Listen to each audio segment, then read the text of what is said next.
fora meu dedo inchado. Deixa eu filmar seu dedo inchado. Tira a foto dele. O que aconteceu com ele? Aconteceu, você sabe o que, Luísa? Me conta. O marimão me picou. Picou? Uhum. E o que aconteceu? Como é que você viu que picou? É porque eu sei. Olha aqui, tira a foto dele. Tô filmando ele, ó. Olha lá. Que marimbondo safado. E doeu muito? Doeu. Como que dói?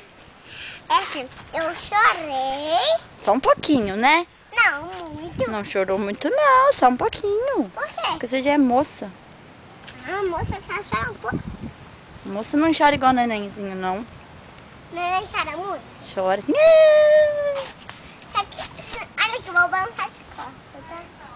Deixa eu te mostrar um negócio. Peraí, fica quietinho.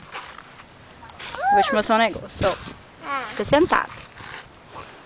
Ó, vira. Vira. Vira. Mais um pouco. Agora solta.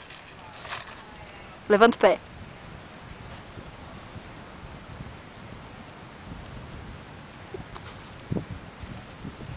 Vai de novo?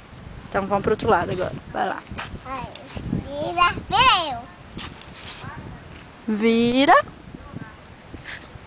Vira. Tô olhando. Vira. Agora, ó.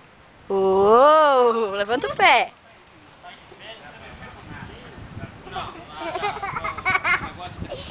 Para! Eu tô sozinho, Luiz. Quê? Eu tô sozinho. Você ficou tonta agora? Eu fiquei. Vou mostrar hoje.